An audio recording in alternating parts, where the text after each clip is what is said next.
Idukki നെടുങ്കണ്ടത്ത് Taurus lorry വീടിന് മുകളിലേക്ക് മറിഞ്ഞൊരു അപകടമുണ്ടായിരിക്കുന്നു. താന്നിമൂട് സ്വദേശി അബ്ദുൾ റസാഖിന്റെ വീടിന് മുകളിലേക്കാണ് ലോറി മറിഞ്ഞത്. വീട്ടിലുണ്ടായിരുന്നവർ തലനാരിഴയ്ക്കാണ് രക്ഷപ്പെട്ടത്. വീട് പൂർണ്ണമായും തകർന്നിട്ടുണ്ട്.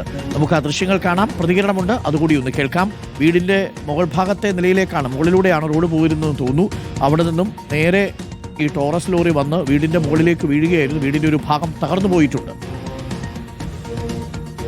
ഭയങ്കര ഭീകരമായ നാശനഷ്ടമാണ് ഉണ്ടായിരിക്കുന്നത്.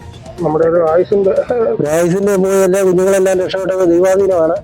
പിന്നെ ഈ വണ്ടി ഇവിടെ നിർത്തുന്നതും തിരിക്കരുത് ഞാൻ പറഞ്ഞതാണ്. രാഹുൽ സുരേഷ്, ഇപ്പോൾ ഈ കുടുംബനാഥൻ പറയുന്ന അനുസരിച്ചാണെങ്കിൽ അവർ അത്ഭുതകരമായിട്ടാണ് രക്ഷപ്പെട്ടത്. തലനാരിഴയ്ക്ക് രക്ഷപ്പെട്ടു. വീടിന്റെ ഒരു ഭാഗം പൂർണ്ണമായും തകർന്നു പോയിട്ടുണ്ട്. വലിയ നഷ്ടമാണ് ഉണ്ടായിരിക്കുന്നത്. എന്താണ് സംഭവിച്ചത് രാഹുൽ? വണ്ടി കിടക്കുന്നത് കണ്ടാൽ തന്നെ പേടിയാവും. അതും ലോഡുമായി വന്ന ടോറസ് ലോറിയാണ് അല്ലേ? അരുൺ, നെടുങ്കണ്ടത്തിന് സമീപം താന്നിമൂട്ടിൽ 10:00 കൂടിയായിരുന്നു ഈ അപകടം നടന്നത്. താന്നിമൂട് സ്വദേശിയായിട്ടുള്ള അബ്ദുൽ നാസറിന്റെ വീടാണ് തകർന്നിരിക്കുന്നത്. അദ്ദേഹം സൂചിപ്പിച്ച പോലെ തന്നെ ഈ റോഡിന്റെ നിർമ്മാണവുമായി ബന്ധപ്പെട്ട് മിറ്റിലുമായി വന്ന ടോറസ് വാഹനമാണ് വീടിന് മുകളിലേക്ക് പതിച്ചത്.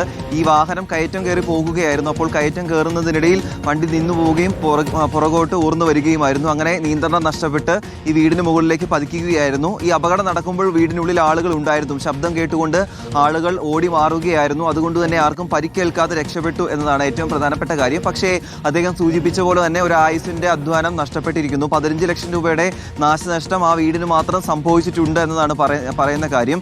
റോഡിന് താഴ്ഭാഗത്തായിരുന്നു ഈ വീടുണ്ടായിരുന്നത്. അതുകൊണ്ട് തന്നെ ഈ നിയന്ത്രണം നഷ്ടപ്പെട്ട പുറകോട്ട് ഉരുണ്ടു വന്ന വാഹനം നേരെ വീടിന് മുകളിലേക്ക് പതിക്കുകയായിരുന്നു. ലക്ഷക്കണക്കിന് രൂപയുടെ നാശനഷ്ടം ഉണ്ടാവുകയും ചെയ്തിട്ടുണ്ട്. തമിഴ്നാട്ടിൽ നിന്നുമാണ് മിറ്റിലുമായി ഈ വാഹനം വന്നത്. അതിന് പിന്നാലെയാണ് അപകടം നടന്നിരിക്കുന്നത്. അരുൺ.